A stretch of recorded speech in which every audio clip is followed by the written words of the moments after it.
repórter Marcos Uchoa fez um balanço do desempenho da seleção na Copa da África do Sul. Primeira coisa a fazer ainda com a imagem dos nossos jogadores tristes deixando o campo nas nossas memórias. Os heróis de ontem são os culpados de hoje? E vice-versa? É possível uma análise que navegue em águas mais calmas do que entre o êxito e o drama? Primeiro, a Holanda ganhou com 2 gols que essa ótima defesa da seleção não costumava levar. Não é que a Holanda tenha jogado bem, são coisas do futebol. E há de se aceitar isso. Não está escrito em lugar nenhum que a seleção brasileira tenha direito a vitórias quando joga bem.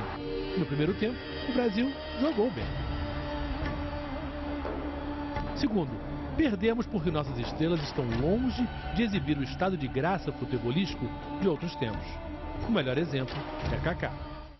Na sua versão atual, Kaká está, mas não está em campo. Aquela última jogada, Kaká com a bola dominada, partindo para cima, em outros tempos era quase certo o grito de gol. Kaká se empenha, se esforça, mas quase nada dá certo. O que se viu foram migalhas de Kaká, um passe aqui, outro ali. Ele não conseguiu ser aquele jogador decisivo de outros tempos. Mas é bom lembrar, há 1 ano que Kaká não joga bem. Todos sabiam disso. Problemas físicos, mudança de clube, seja o que for. Em campo, esse é um Kaká em tom menor. Para esse problema, a comissão técnica não parecia ter um plano B. Se achava que milagrosamente, em cima da Copa, e depois de tantos tratamentos e contusões, Kaká desabrocharia. Se sonhava alto demais. Futebol não é assim. Não é à toa que se diz que um jogador precisa adquirir ritmo de jogo.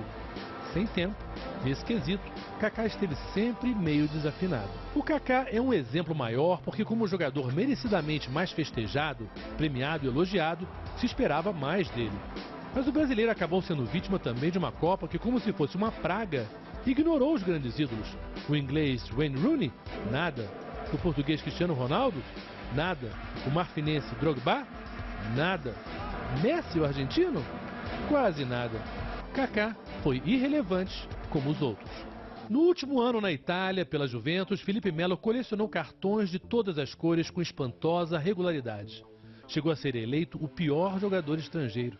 Na primeira coletiva em que ele participou, aqui na África do Sul, ele disse que estava calmo, controlado.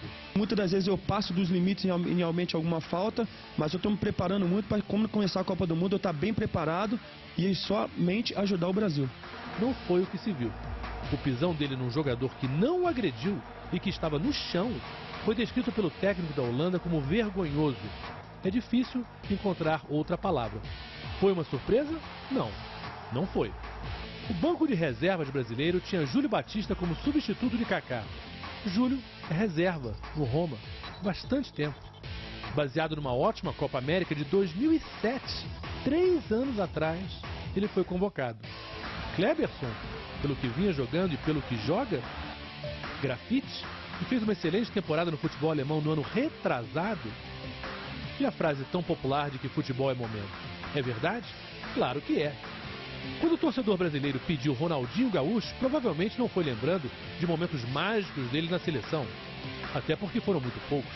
Mas Ronaldinho bate faltas, coisa que nessa seleção ninguém fazia.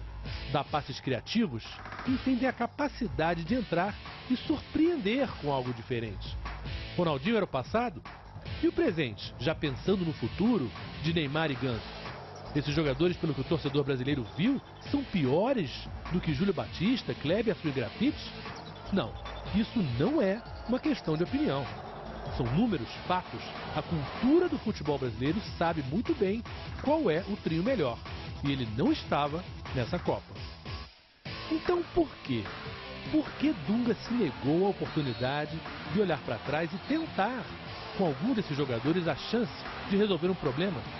Se trata de uma das questões mais polêmicas e talvez equivocadas que fazem parte dos dogmas do atual futebol brasileiro. É o tal do grupo. O grupo está fechado. É a decisão de escolher tal ou tal jogador por critérios que não sejam futebolísticos. Isso é uma discussão complexa e ninguém vai cair no extremo de dizer que o comportamento de um jogador não é importante. É claro que é, mas o futebol é mais. E apesar de serem amigos, poderia-se facilmente imaginar que o técnico Dunga não convocaria o jogador Romário. E dentro de campo, jogador de personalidade faz diferença. Em futebol também podemos dizer aquele ditado: amigos, amigos, negócios à parte. O que se quer de um grupo que tem que conviver 50 dias é um mínimo de educação e de respeito e um máximo de bom futebol. Amizade, confiança, família escolar não são necessários. Já se ganhou Copas sem isso. O que não dá para ganhar é sem um bom futebol. Com Dunga, a seleção viveu um período onde se confundia o bom futebol com o futebol militar. Sujeitos a uma disciplina de quartel que inibe o jogador, que o obriga a uma subordinação absoluta e a uma obediência total, esse clima desemboca em campo. Repare Robinho contra a Holanda. Com raiva, olhos esbugalhados, xingando, ameaçando com palavras e gestos. Não é estranho? Não é emblemático? Um jogador conhecido pelo sorriso e pelo bom humor, transformado num gladiador?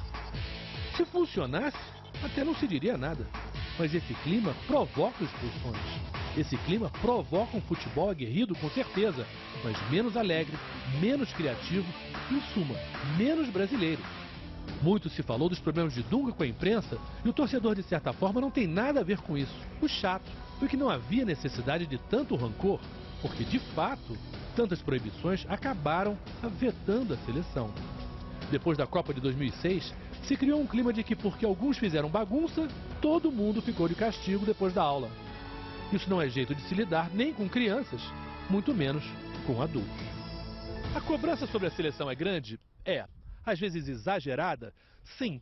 Um técnico muitas vezes é vítima de críticas injustas e absurdas? Com certeza. O técnico Dunga fez um bom trabalho? Sim. Copa América, Copa das Confederações, eliminatórias. Mas, se você perguntar a um torcedor brasileiro quais são os títulos que ele gostaria mais de ganhar, quais seriam? Olimpíadas? Dunga falhou. A Copa do Mundo, o Hexa, aqui? Dunga falhou. A verdade é que Copa América, Copa das Confederações são assim como aqueles testes simulados que se faz em ano de vestibular. É bom ter um bom resultado, mas não é o que conta. Você tem que passar no vestibular. É essa prova que conta. Dunga falhou.